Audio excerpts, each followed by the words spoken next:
A man with 5 children and no income stands before a judge asking to pay $100 a month on a debt he's owed for over a year, while his own lawyer calls him disingenuous and demands $1,000 in sanctions for wasting the court's time. This is a 2026 Michigan debt collection case where Glenwood Electric finally secured a judgment against James Tkach, only to watch him file motions across multiple counties to delay payment. Today, the court must decide genuine hardship or calculated delay. Mr. Packer, are you able to hear me? I know he was there. Yes, he told me he would be there. All right, Ms. Vogler, do you have any objection to starting with, I mean, he's showing on my screen, but he hasn't turned on his video yet. Any objection to beginning without him, or?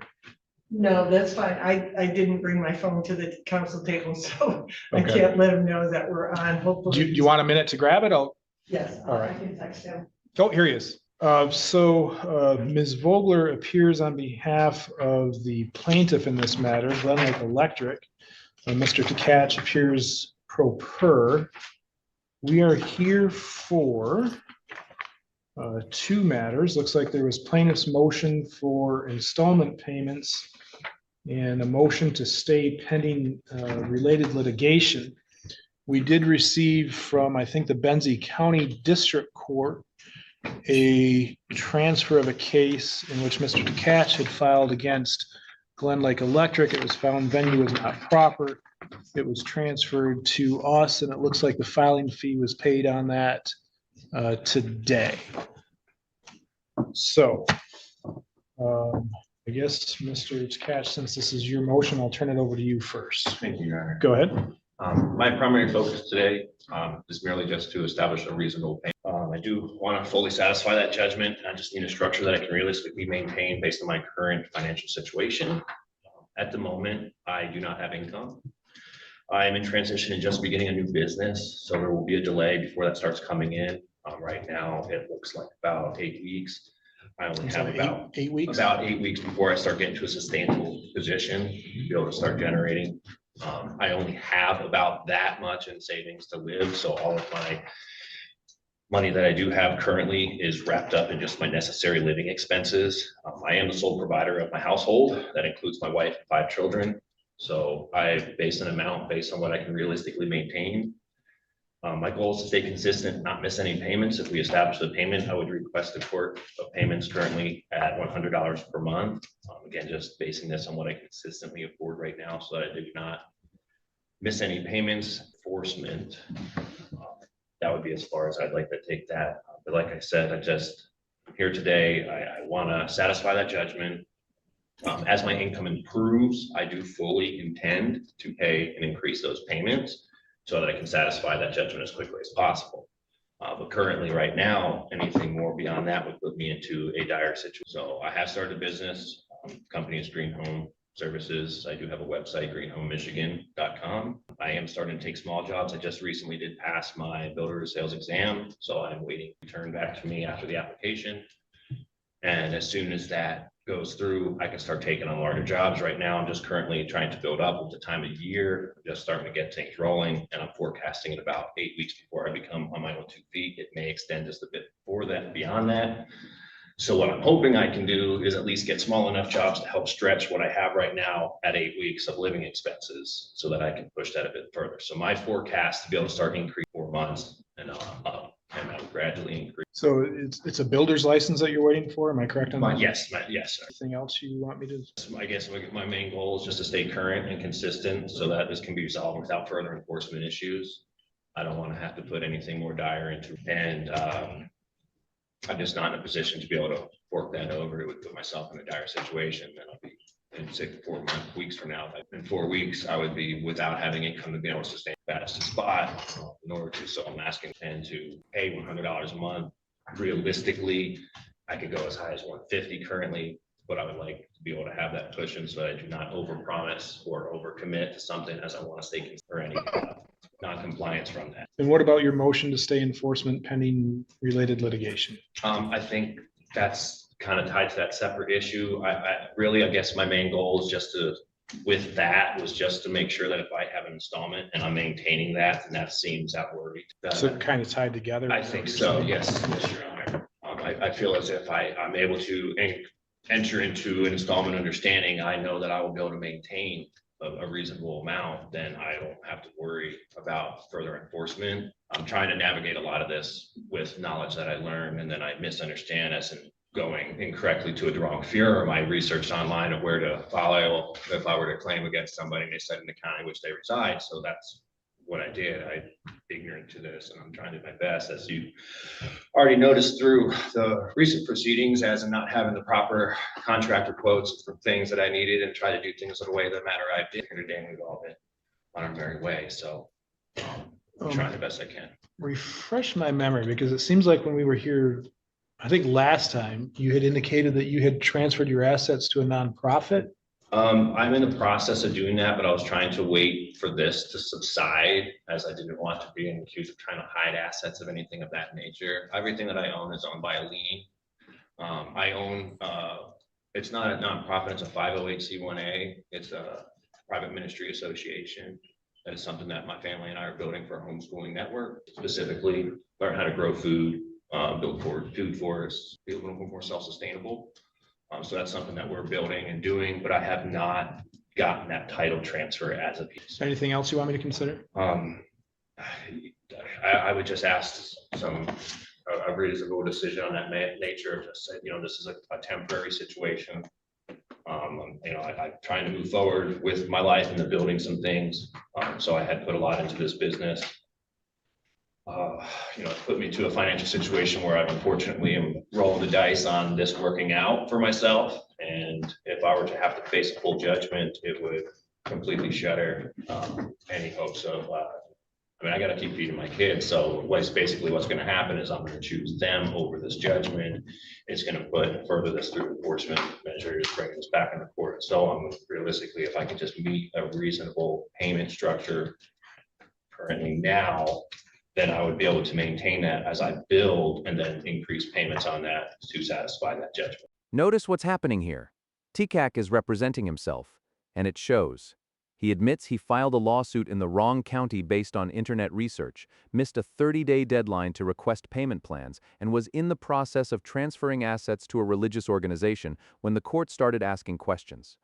Self-representation saves money but costs dearly in procedural mistakes that a lawyer would catch immediately. Good afternoon, Your Honor. Lisa Vogler on behalf of Glenwood Electric. Your Honor, the work that's at issue in the judgment entered by the court on appeal on 11/24 of 2025, that work was performed for the defendant in January of 2025.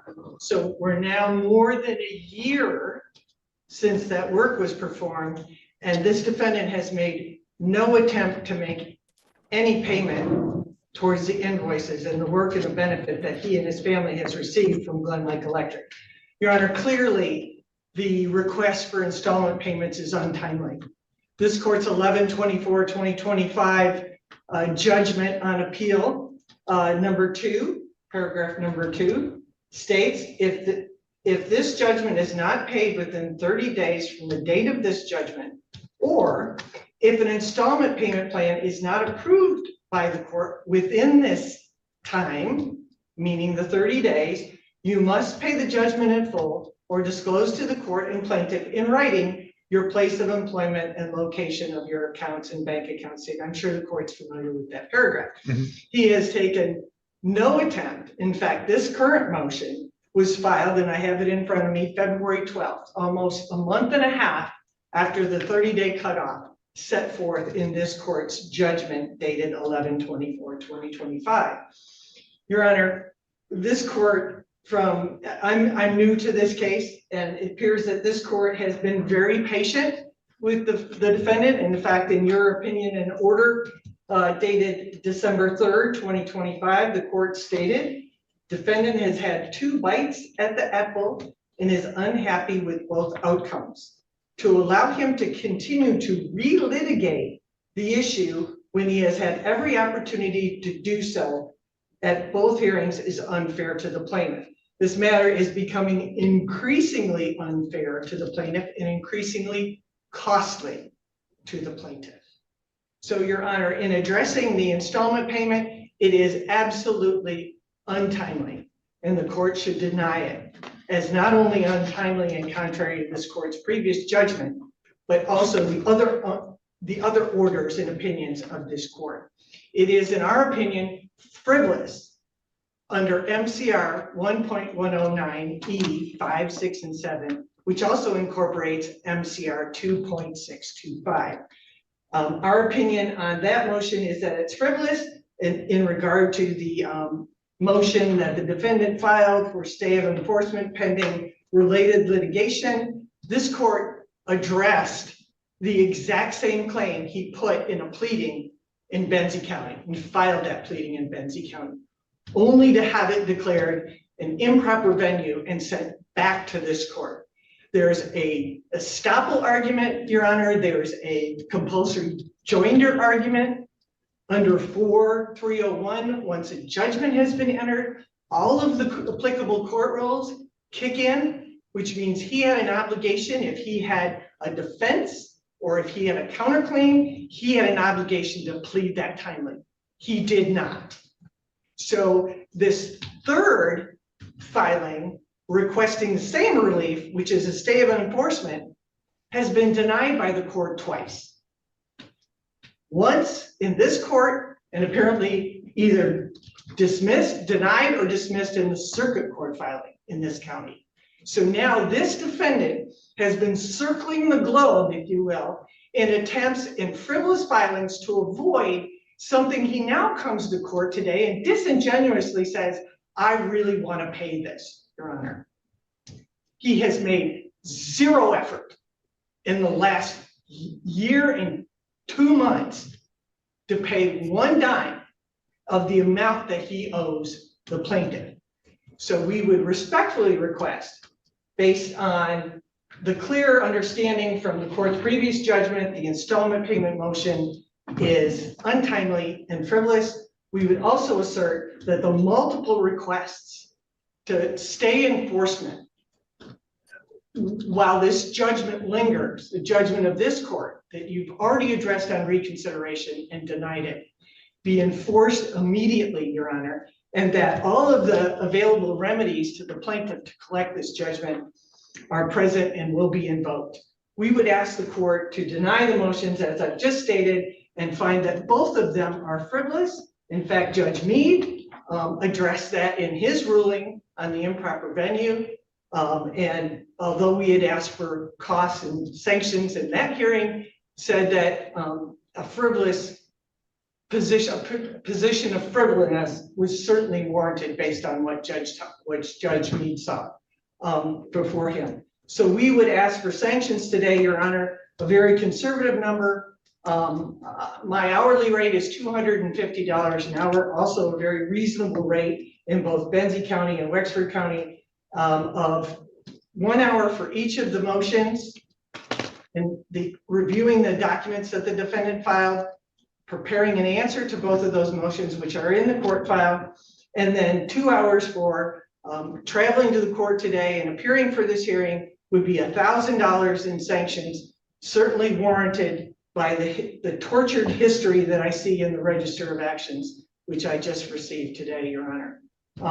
There have been multiple filings in multiple courts now, and there's no end in sight. And now we're hearing the defendant say, maybe, kind of, sort of, 8 weeks from now, I'll have some money to pay for this, pay this debt. Disingenuous. Hasn't made an attempt in more than a year. So that's our position today, Your Honor, that his motions be denied and the court make a finding of frivolousness under, and I should mention that even though he's in pro per, he's still obligated to follow court. We all know that. Who practice in district court, circuit court.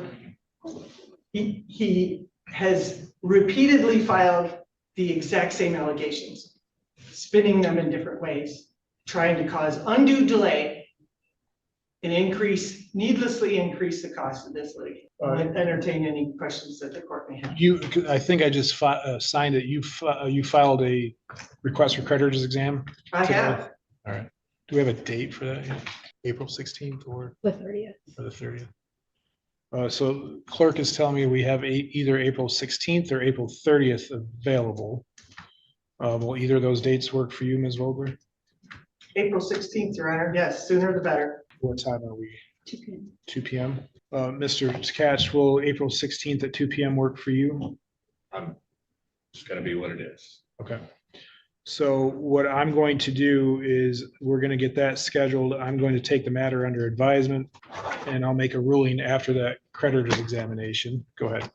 I just wanted to state I'm not pushing off any payment. I would, a small amount is what I can handle as I'm building myself up. Just wanted to clarify that.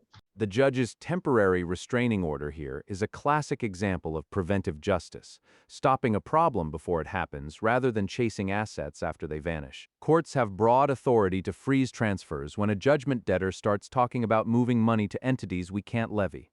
The defendant's own words triggered the protection, admitting he was considering a 508c(1)(a) organization while simultaneously claiming he had no assets created exactly the credibility gap that makes judges reach for restraining orders. I do have documentation on everything. Nothing is frivolous. I was misunderstanding. I think that understand that ruling was mainly procedural. I did not have the proper document learning as I'm going in order to try to present that. I do have documentation that shows damages. I do have writings that state that it was clearly done by an electrician, wire was removed. I have this documentation.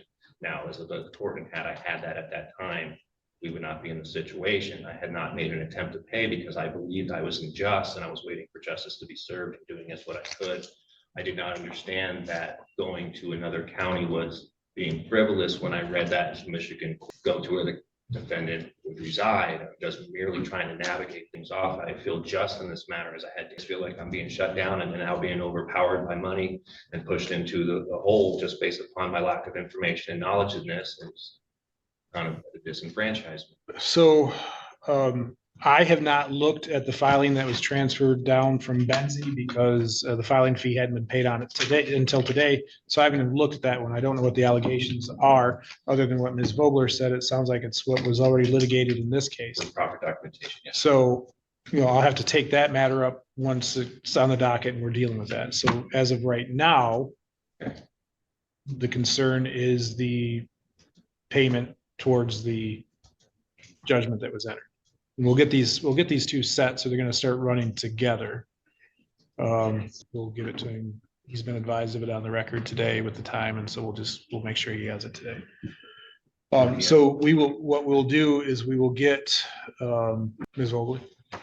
Your Honor, does the court prefer that I file a motion for consolidation so we can consolidate the new case that's been opened up with this case? And then if that occurs, Your Honor, then certainly I'll file a motion to dismiss that based on what is already in this court file. And then we're rolling with more litigation and more litigation. Yeah, I get that. What I will do is if you want to make a verbal motion, I'll grant that motion. We'll consolidate the two and we'll move forward from there. Okay, I will make that motion, Your Honor, to consolidate. And I had talked to the court staff before the hearing today to determine whether or not the fee had been paid. It had not, but apparently when the defendant showed up, he paid it. So we would like to consolidate that case with this case. And would the court prefer that I file a motion to dismiss that action as stopped, or? I would prefer that. I'll grant the motion, the verbal motion to consolidate. Okay. So what that means, Mr. Tkach, is we're going to kind of roll them all into one case. Okay. So we don't have two separate tracks going here. Fair. Okay. So I'll grant that request. But if you want a motion to dismiss, I'm going to request that be done in writing. Okay, and should I notice that for the same day? We might as well deal with it all at the same time if we can. 2 p.m. is fine. Yep.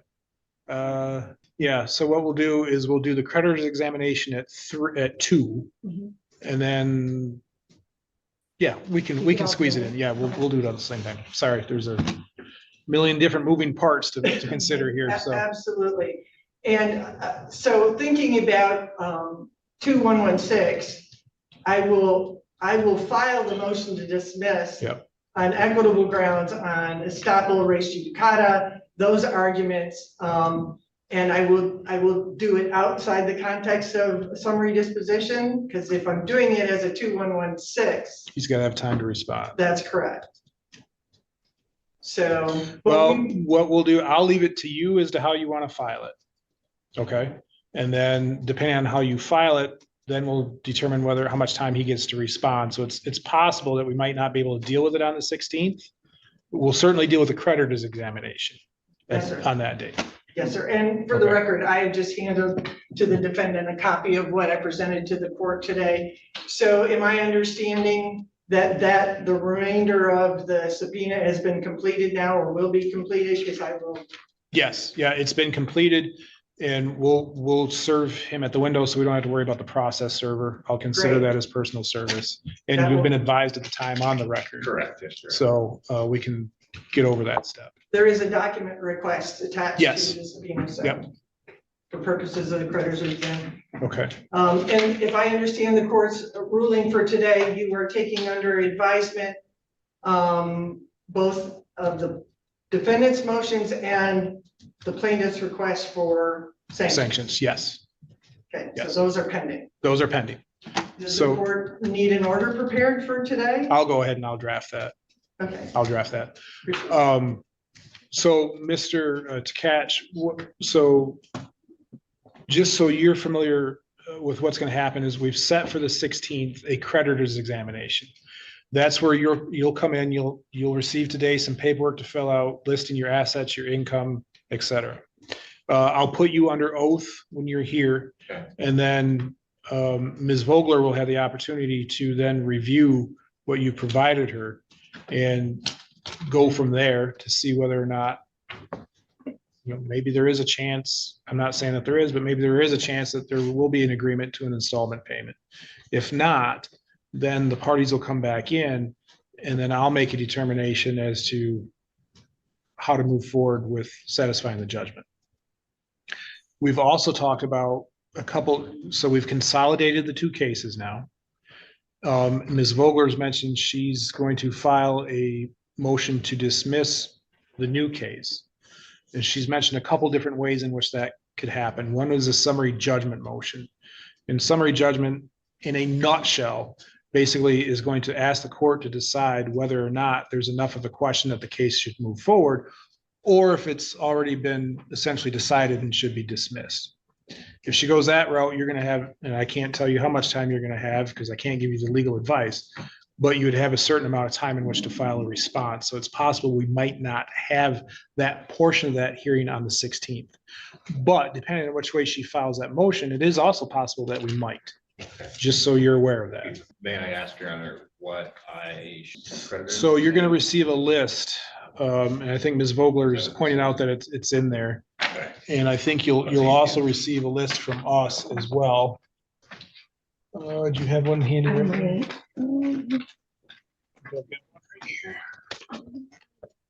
You do have one? And so the court also has a list of what it wants to consider. So if you want to approach, you can get a copy of that. We can give Ms. Vogler a copy as well. If I may address one more issue that the defendant raised today, Your Honor, and I had not heard of from my client. And I don't have the transcripts from the prior hearings in this matter, but I think it would be helpful if the defendant came prepared on the 16th to tell us about the assets that aren't yet, but are apparently going to be transferred while this judgment is pending to a 508C1A. That causes me some concern about availability of assets to the defendant while we're all sitting here, and this case has been pending now since October of last year, and yet he's openly talking about taking those assets, monetary, I assume, and putting them in a entity that we can't levy. We can't lien. That's concerning. So I heard the defendant say that he hasn't done it yet. I would move the court for an order between now and April 16th, before we have the creditor's exam, that the defendant understand that he cannot move assets in this manner. He cannot move money, cannot move assets. So in the line of a temporary restraining order until we do. Your Honor, I've already stated that I withheld from doing that. Well, in Well, order for the purpose I court would could have go done a in 6 long way months. to, Hold on. in order the court would go a long way to protect that available funds or assets that he's disclosed for purposes of fulfilling the judgment that this court entered. All right, sir, did you want to respond? Sorry, Your Honor. Yeah, I've already stated that I hadn't done that due to that very instance or insinuation as such. I don't even, meeting minutes are still in the preliminary steps. We're still outlining direction. The PMA has been established since July. So it's been in existence. It hasn't, they haven't moved. They could have already. I'm disclosing that. If I had any clandestine operations or many said it'd already be there, simple as that. I think that's over insinuated. I will also, I am going to enter a temporary restraining order prohibiting you from moving any assets, Into the PMA. prohibiting you from moving any assets. I don't have any assets, right? Everything's in somebody's name. The only thing that's in my name currently, which is also in my wife's, is my lien holder. I'm ordering that you can't move anything. Fair. So Yeah. until we have the creditors exam. I mean, obviously, I can still pay bills with my money account. Yeah, as long as you can justify, Yeah. as long as you can justify Sure. it. I mean, you can't go all of a sudden and pay off your car, for example. No, yeah, I mean, I can't do that right now anyway. No, but I'm just saying. A loan out. All right, I will get this put into an order. I'll get it out tomorrow. Anything else, Ms. I'm Vogler? not the one sitting here hiring a lawyer to do all this. Yeah, thank you, Your Honor. All right, Mr. Tkach, I had all these hidden assets. Mr. Tkach, anything else for the record? No, it's ridiculous a little bit. I apologize. Ms. Vogler, do you want a copy of what the court also provided him for? Yes, sir. All right, you may approach. That's your copy. Yep. The court consolidated both cases into a single proceeding, scheduled a creditor's examination for April 16, 2026 at 2:00 p.m., and issued a temporary restraining order prohibiting the defendant from transferring any assets pending that examination. The judge took under advisement all pending motions, the defendant's request for installment payments, his motion to stay enforcement, and the plaintiff's request for sanctions, with rulings to follow. The defendant must now complete sworn financial disclosures while frozen in place, unable to restructure his holdings. Transparency in debt collection isn't optional, it's the entire game. The moment you start explaining why you could hide assets but choose not to, you've already lost the judge's trust. In civil enforcement, your words build the cage that holds you. Subscribe for more real courtroom moments that show how the law actually works.